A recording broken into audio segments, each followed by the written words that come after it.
Legal nang makakapasada sa Batangas City ang karagdagang 600 tricycles matapos mabigyan ng prangkisa ng LGU. Para sa detalye, makakasama natin live si Paul Hernandez. Paul?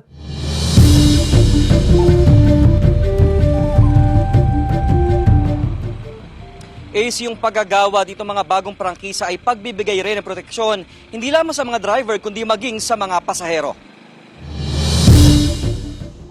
Aminado ang estudyanteng si Faith na hindi niya maiwasang sumakay sa tricycle na walang linya o kolorum kapag bumibiyahe siya. Wala raw magagawa dahil kakaunti lang daw ang mga tricycle na may prangkisa.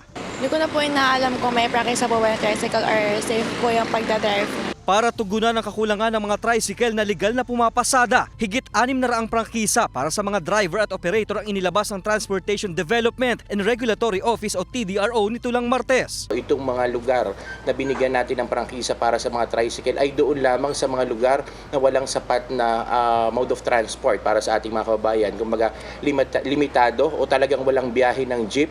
Kabawasan ito sa halos 2,000 bilang ng mga umunoy kolorum na tricycle sa lungsod. Kung may linya kasi ang pamasadang tricycle, nabibigyang proteksyon ito ang mga pasahero. Masisiguro din po ng ating mga pasahero na kapag ang nasakyan nila ay may prangkisa, mareregulate po natin yung pamasahe. Unlike po sa mga kolorum na wala silang sinusunod na fare matrix. Patas na paghahanap buhay rin ito para sa maraming tsuper at operator na dati nang may linya.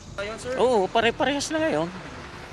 Dahil pag hindi pa sila kumuha ng prangkisa, ang balita namin magkakahigpitan na magkakahulihan na. Ngayon, mas maganda kung pare-parehas na nakakakuha ng mayor's permit, sir. Mas maganda ho yun. Ayon sa TDRO, hindi nangangahulugan na dahil nabigyan na sila ng prangkisa ay pwede na agad pumasada. May dokumento pa raw dapat ayusin sa LTO na dapat isumite sa TDRO. Ayon sa TDRO ay masusundan pa yung pagbibigay nila ng mga prangkisa para dito sa mga bagong aplikasyon sa mga susunod pang araw. Ace. Maraming salamat, Paul Hernandez.